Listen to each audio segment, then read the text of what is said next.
बड़ी खबर आपको बताते हैं, जहां देश में 4 राज्यों में बाढ़ पर सुप्रीम कोर्ट ने स्वतः संज्ञान लिया है, यानी कि सुओ मोटो सुप्रीम कोर्ट द्वारा लिया गया है। जिस तरह से पंजाब, हिमाचल, उत्तराखंड और जम्मू कश्मीर में भारी तबाही मची है, इसको लेकर सरकारों को नोटिस जारी किया गया है। सुप्रीम कोर्ट ने यह कहा है कि प्राथमिक तौर पर यह दिख रहा है कि बड़े पैमाने पर अवैध कटान हुआ है।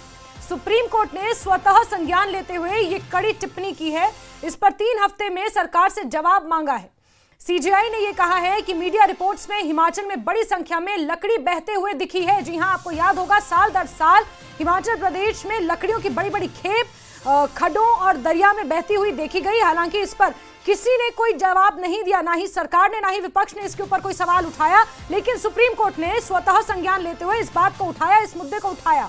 और सुप्रीम कोर्ट ने, सीजेआई ने यह कहा कि बड़े पैमाने पर लकड़ियां बहते हुए दिखी, ये गंभीर मामला है, जिस पर सॉलिसिटर जनरल ने कहा कि हमने प्रकृति से छेड़छाड़ की है। अब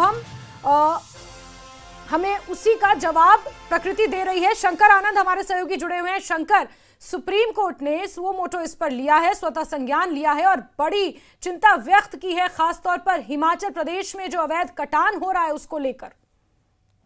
निश्चित तौर पर देखिए, जिस तरह से सुप्रीम कोर्ट ने आज उत्तर भारत में जो बाढ़ और बारिश का जो एक मामले पर जो स्वतः संज्ञान लिया है, इस मामले पर जो पंजाब, हिमाचल प्रदेश, उत्तराखंड, जम्मू कश्मीर में हाल की जो भारी बारिश और बाढ़ को लेकर गंभीर चिंता जताई है, इस मामले पर सुनवाई के दौरान में मुख्य न्यायाधीश वीआर गवई ने कहा कि हमने अभूतपूर्व बारिश और बाढ़ देखी है और इन राज्यों से जवाब मांगा है। और सीजेआई ने टिप्पणी ये भी की है कि जो फर्स्ट प्रथम दृष्टया में ऐसा प्रतीत होता है कि बड़े पैमाने पे अवैध कटाई हुई है। और मीडिया रिपोर्ट्स को भी उन्होंने इस बात में जिक्र करते हुए कहा है कि मीडिया रिपोर्ट्स में हिमालय में बाढ़ के हिमाचल प्रदेश में बाढ़ के दौरान में बड़ी संख्या में लकड़ियों को बहते हुआ देखा गया है। और जिस तरह से वहां अवैध कटाई का जो मसला है, ये अपने आप में बेहद गंभीर है। तो इन तमाम मसलों पर जिस तरह से जवाब मांगा गया है, देखना लाजमी होगा कि चाहे पंजाब की बात करें, हिमाचल प्रदेश की बात करें, उत्तराखंड की बात करें या जम्मू कश्मीर की बात करें, वहां के प्रशासन के द्वारा इस मामले पे क्या जवाब भेजा जाएगा। और इस मामले पर जब आगे की सुनवाई होगी, अगली जो सुनवाई होगी,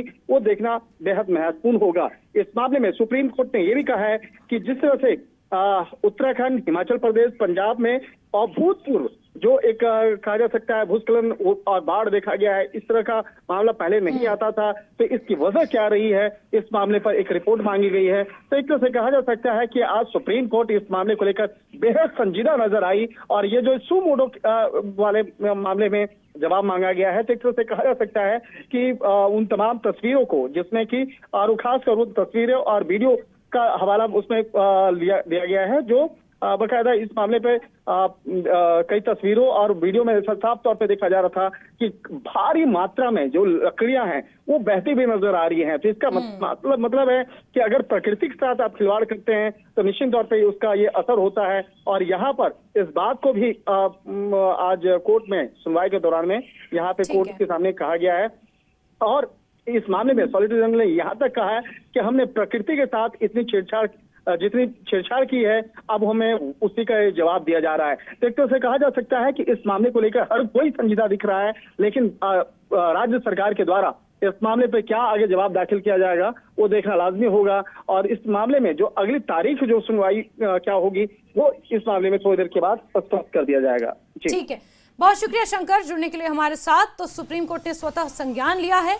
हिमाचल प्रदेश, पंजाब, उत्तराखंड और जम्मू कश्मीर में जो तबाही मची है और खासतौर पर हिमाचल प्रदेश में विकास के नाम पर जो अवैध कटान हुआ है और वो लकड़ियां जो बह बह कर नालों से आ रही हैं, दरिया में आ रही हैं, उसको लेकर भी सुप्रीम कोर्ट ने चिंता व्यक्त की है। 3 हफ्ते में सरकार से जवाब मांगा है और 3 हफ्ते बाद सरकार क्या अपना जवाब पेश करेगी, देखना काफी महत्वपूर्ण रहेगा।